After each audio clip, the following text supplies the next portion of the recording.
बिस्मिल्लाहिर्रहमानिर्रहीम। व्यूवर्स, आप जमहूर की आवाज़ देख रहे हैं। आज थोड़ा सा सियासत से हटकर बात करेंगे। एक हमारा कौमी इदारा हुआ करता था, मुनाफा बख्श कौमी इदारा पाकिस्तान स्टील मिल्स, आज तबाही का शिकार है। जिसे हम कहते हैं ना सफ़ेद हाथी, वो सफ़ेद हाथी से भी उसकी हालत बदतर है। 2008 तक ये इदारा मुनाफा कमाता रहा। उसके बाद जितनी भी हुकूमतें आईं, कभी इसकी निजकारी, कभी इसकी बहाली, और बढ़ते बढ़ते इसका जो खसारा है वो इस वक्त 4 अरब रुपए माहाना हो चुका है। और अब तक हुकूमत ये फैसला नहीं कर सकी इसकी निजकारी करनी है, इसको पब्लिक प्राइवेट पार्टनरशिप के तहत चलाना है, या इसको मुकम्मल तौर पर निजी शोबे के हवाले करना है। कोई पता नहीं है, या इसकी बहाली करनी है। कोई इसके बारे में वाज़ेह फैसला नहीं है। SIFC के अंदर भी ये बात गई, उन्होंने इसकी बहाली पर जोर दिया। वजारत सनअत व पैदावार वो अलग से इसके ऊपर जो है उनको कोई दिलचस्पी नहीं है इसके हवाले से। वो कभी कहते हैं इसकी निजकारी कर दें, कभी कहते हैं जी इसकी जो है वो तश्कीलें नौ कर दें, तंजीमें नौ कर दें। चोरियां हो रही हैं पाकिस्तान स्टील मिल्स के अंदर, उसका जो सामान है चोरी किया जा रहा है करोड़ों रुपए का। फिर सबसे बड़ी बात है, जो ज़मीन है, बड़ी कीमती ज़मीन है, उस पर कब्ज़ों का सिलसिला जारी है, कोई पूछने वाला नहीं। गुज़श्ता दिनों जो सेनेट की कायमा कमेटी थी और कौमी असम्बली की जो सनअत पैदावार की कमेटी है, इस पार्लिमानी कमेटी के अंदर ये मामला डिस्कस हुआ। उन्होंने SIFC के हवाले से जो उनका मौक़िफ़ है उससे कमेटी ने इख्तलाफ कर दिया। वज़ीर जो हैं सनअत पैदावार के राना तनवीर साहब, वो सुने बगैर ही चले गए, स्टेक होल्डर्स को सुने बगैर ही चले गए। तो हमने इस तमाम तर सूरत हाल में बात की, कुछ सवालात रखे, उनके जवाबात मांगे। जो Pakistan steel mills stake holders group के कन्वीनर हैं ममरेज़ खान, शुरू दिन से उनकी कोशिश है कि इस इदारे की बहाली हो। हमने उनसे पूछा कि कायमा कमेटी के इजलास में जो आपका मौक़िफ़ था क्या वो माना गया। फिर हमने उनसे यही भी सवाल किया कि 2008 तक मुनाफा कमाने वाला ये इदारा अचानक जो है वो इस वक्त 4 अरब रुपए माहाना और 14 करोड़ रुपए रोज़ाना के खसारे का शिकार क्यों है। तो उन्होंने, जब हमने उनके सामने ये सवालात रखे, तो उन्होंने M2M के साथ गुफ्तगू की है। वो जो है वो आपके साथ हम जो है वो शेयर कर देते हैं, आप भी सुन लें, मौक़िफ़ भी सुन लें, ताकि आपको भी आसानी हो कि स्टील मिल्स कितना बड़ा कौमी इदारा था और अब उसकी कैसे जो है वो तबाही हुई है।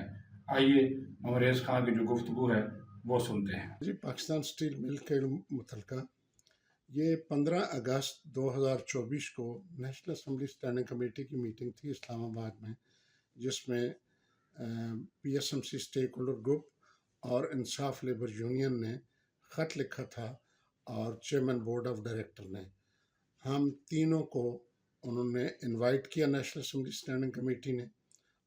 Chairman Pakistan steel board of director तो अमेरिका में थे, उन्होंने फिर ख़त लिखा और ये कमेटी से दरख्वास्त की कि मैं जूम के ऊपर अवेलेबल हूँ मीटिंग के लिए जो भी है।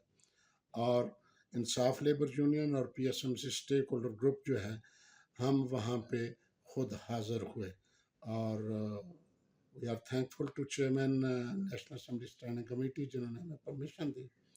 वहाँ पे जब हम पहुँचे तो मीटिंग जब शुरू हुई तो वज़ीर सनअत व पैदावार और सेक्रेटरी इंडस्ट्रीज एंड प्रोडक्शन ने कमेटी से ये रिक्वेस्ट की कि जी आप हमें पहले सुन लें اور یہ P S M C stake holder group کو اور انصاف لیبر یونین کو بعد میں سنیے گا۔ انہوں نے پہلے ان کو سنا اور وہ وہاں سے روانہ ہو گئے۔ تو جیسے روانہ ہو رہے تھے ہمیں بلایا گیا، تو ہم منسٹر صاحب سے اور سیکرٹری صاحب سے ملے اور ہم نے ان سے ریکویسٹ کی کہ جی ہم تو آپ کے سامنے یہ بریفنگ جو پاکستان اسٹیل مل کی تھی یہ آئے تھے سننے کے لیے اور اپنا پوائنٹ آف ویو پیش کرنے آئے تھے، کیونکہ آج تک ہوا یہ ہے کہ پاکستان اسٹیل مل کی متعلقہ ون سائیڈڈ جو بریفنگ ہوتی ہے اس کو اندر وہ مس لیڈنگ انفارمیشن ہوتی ہے اور انکریکٹ فائنینشیل ڈیٹا ہوتا ہے اور اس کو کوئی کریکٹ نہیں کرتا۔ اور آنریبل جتنے بھی ممبران ہیں سینٹ اسٹینڈنگ کمیٹی کے یا نیشنل اسمبلی اسٹینڈنگ کمیٹی کے یا پبلک اکاؤنٹ کمیٹی کے، ان کے سامنے حقائق نہیں آتے۔ یہ موقع تو ہمیں دیا کمیٹی نے، مگر انہوں نے وزیر صنعت و پیداوار کی اس بات پہ ہمیں اس کے بعد بلایا جب وہ وہاں سے روانہ ہو گئے۔ اس کے اندر جب ہمیں بتایا گیا کہ جی انہوں نے بتایا کہ جی 600 ارب روپے کا جو ہے وہ خسارہ اور قرضہ ہے، تو ہم نے ان سے عرض کی کہ جناب یہ مس لیڈنگ انفارمیشن ہے اور یہ انکریکٹ فائنینشیل ڈیٹا ہے۔ اور دوسرا انہوں نے کہا جی وہ زمینوں پہ قبضہ، ہم نے یہ ان سے عرض کی کہ یہ بھی غلط انفارمیشن ہے۔ پاکستان اسٹیل مل کا مقدمہ ایک بیانیہ بنایا گیا اور اس بیانیہ بنانے میں وزارت صنعت و پیداوار اور ان کے اپوائنٹڈ من پسند بندے جن کا آج تک احتساب نہیں ہوا ہے، یہ ان کی وجہ سے یہ بیانیہ چل رہا ہے۔ ہم اس بیانیوں کو کاؤنٹر کرتے ہیں اور ہماری بات سنی جائے۔ اس کے اوپر جب ہم ان کے سامنے حقائق رکھے کہ یہ پاکستان اسٹیل مل تو جو 1973 میں جس کا سنگ بنیاد جناب ذوالفقار علی بھٹو صاحب نے رکھا تھا وہ تو مکمل نہیں ہوئی، اور آدھی مل جو بنی بھی تھی وہ 2008 تک تو پرافٹ میں تھی، اور اس کا مجموعی منافع جو ہے وہ 8 سال لگاتار بونس دینے اور گورنمنٹ کو ڈویڈنڈ دینے کے بعد بھی 9 ارب 60 کروڑ روپے تھا۔ آج وہ یہ 600 ارب روپے قرضے اور خسارے میں جون 2023 تک گئی کیوں، اور اس کے شیئر کی ویلیو کیا تھی؟ تو اس سلسلے میں جب ہم نے حقائق ان کے سامنے رکھے تو انہوں نے ایک سب کمیٹی تشکیل دی، جو کیونکہ یہ بیانیہ بنانا کہ پاکستان اسٹیل مل اور اس کے ملازمین جو ہیں وہ لائبلٹی ہیں، یہ بالکل غلط ہے۔ اصل لائبلٹی وزارت صنعت و پیداوار، حکومت پاکستان اور ان کی وہ پالیسیاں ہیں۔ دوسرا جو آپ نے سوال کیا کہ پاکستان اسٹیل مل خسارے میں کیسے نہیں ہے، اس کا میں یہ بتاؤں گا کہ یہ منافع کمانے والی اسٹیل مل، سب اکنامیکل مل جو تھی، یہ منافع کمانے والی مل کے شیئر کی ویلیو 2005-06 میں کیا تھی؟ اس وقت 10 روپے کے شیئر کی ویلیو 18 روپے 60 پیسے بک ویلیو تھی۔ اب کیا کیا کہ انہوں نے غیر شفاف نجکاری پروسیس کی وجہ سے من پسند بندوں کو اوبلائج کرنے کے لیے انہوں نے 16 روپے 80 پیسے پہ شیئر بیچ دیا، اور یہ کچھ $361 ملین تھے 75% شیئر کے، اور یہ اس وقت کی کرنسی ایکسچینج کے حساب سے تقریباً 21 ارب روپے بنتے تھے۔ جبکہ اس دن اسٹیل مل میں جس دن انہوں نے لیٹر آف انٹینٹ اور شیئر پرچیز ایگریمنٹ جب سائن کیا تو پاکستان اسٹیل مل کے اکاؤنٹ میں 10 ارب روپے سے زیادہ کا کیش پڑا تھا، اور 12 ارب روپے سے زیادہ کی وہ انوینٹری تھی جو مٹیریل ورک ان پروسیس تھا یا ٹرانزٹ تھا۔ اب 22 ارب روپے ہے۔ اس کے علاوہ پاکستان اسٹیل مل اور 19,000 ایکڑ زمین اور اس کا Makli, Jhimpir, Lahore zonal sales office, Islamabad zonal sales office, Lahore SMC، PSFCL تو فری میں جا رہے تھے۔ اتنا بڑا ڈاکہ تھا۔ اب جب وہ آپ پوچھ رہے ہیں کہ کیسے یہ، تو آج جون 2022 کو اس کے آڈیٹڈ اکاؤنٹ میں پاکستان اسٹیل مل کے 10 روپے کے شیئر ویلیو 301 روپے تھی، اور اس کے ایسٹ جو ہیں وہ 839 بلین۔ اب کیا کیا کہ حکومت پاکستان اور یہ privatization commission caretaker government نے جب یہ دیکھا کہ یہ شیئر کی ویلیو کی وجہ سے تو اس کو پرائیویٹائز نہیں کر سکتے، انہوں نے کہا کون سا عوام کو پتہ ہے یا آگئی ہے، انہوں نے اس کو سکریپ کیا۔ اب سکریپ کرنا ڈکلیئر کیا۔ یہ SIFC نے اکتوبر 2023 کو वजारत सनत और पैदावार को कहा कि एक कमेटी तश्कील दें जो viable option they steel mill के मुस्तकबिल के ऊपर। अब SIFC के साथ और उसकी एपेक्स कमेटी के साथ क्या घनौना खेल खेला गया, किस तरह मिसलीडिंग इंफॉर्मेशन दी गई, वो मैं बताता हूँ आपको। कि वो कमेटी की तश्कील अक्टूबर से लेकर अप्रैल तक नहीं होती, 24 अप्रैल को होती है।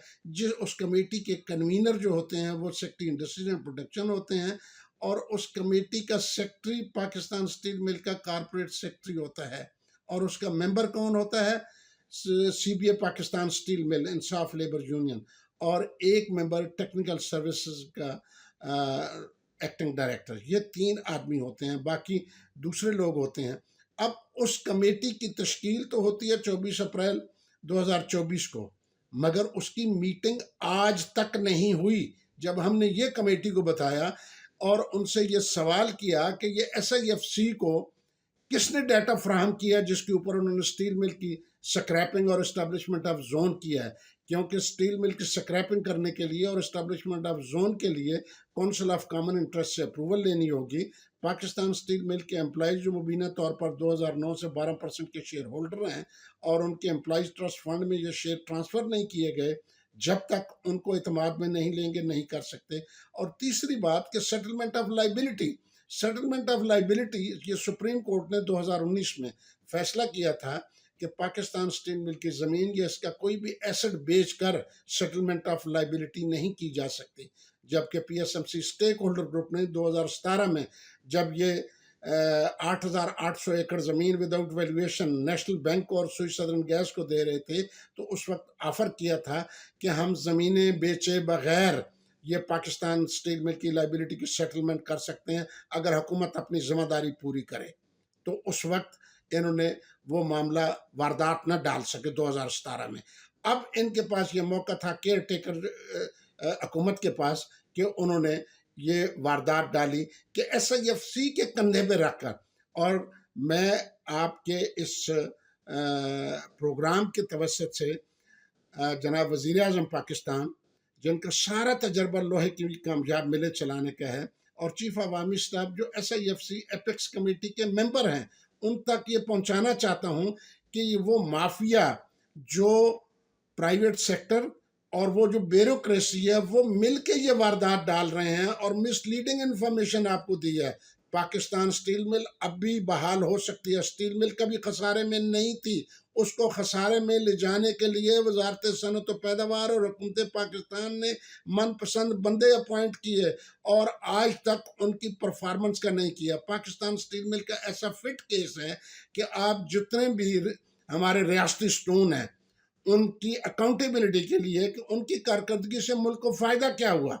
अब 1985 में जब ये मिल की कमीशनिंग करते हैं, आधी मिल की सब इतना, उस वक्त डॉलर था तकरीबन 9 रुपये 90 पैसे का, आज 280 पे कैसे गया? इस चीज़ को अगर इन्वेस्टिगेट करेंगे तो बहुत कुछ मिलेगा। पाकिस्तान की मुआशी बहाली के लिए पाकिस्तान स्टील मिल की पब्लिक सेक्टर में बहाली से या मैशत बहाल होगी। ये फॉरेन इन्वेस्टमेंट अट्रैक्ट करने के लिए लॉबियस्ट अपॉइंट कर रहे हैं, मगर जो local financial bleeding Pakistan steel mill की 14 करोड़ रुपया रोज़ की हो रही है, और 4 अरब रुपया तकरीबन जो है ये हो रही है महीने की, उसको तो रोक नहीं रहे हैं। उसको रोकने के लिए इनको ये करना चाहिए, एक नॉलेजेबल बोर्ड ऑफ डायरेक्टर बनाएं, प्रोफेशनल मैनेजमेंट बनाएं जिससे मिल बहाल हो सकती है। और अगर इन्वेस्टर चाहिए तो इन्वेस्टर हम देते हैं, मगर उसको गवर्नमेंट को श्योरिटी और गारंटी देनी होगी। और अगली बात यह है कि पाकिस्तान स्टील मिल जो गई है, क्या हुकूमत पाकिस्तान ने और SIFC ने उन करप्ट एलिमेंट से कंप्रोमाइज़ कर लिया जिन्होंने पाकिस्तान स्टील मिल को लूटा? और ये जो स्टील मिल की ज़मीनों पे कब्जे हुए हैं और स्टील मिल के ये जो कीमती सामान और मशीनरी की चोरी हो रही है, ये मौजूदा जो चीफ एग्जेक्टिव है, कितना बड़ा ब्लंडर है कि पार्लियामेंट ने SOE एक्ट 2023 पास किया और उसकी वायलेशन हो रही है। हमने जुलाई में सेनेट स्टैंडिंग कमेटी के इल्म में भी ये बात लाए, सेक्रेटरी इंडस्ट्रीज एंड प्रोडक्शन को भी बताया, फिर ये 15 अगस्त को नेशनल असेंबली स्टैंडिंग कमेटी को भी बताया और उनके नॉलेज में लाए।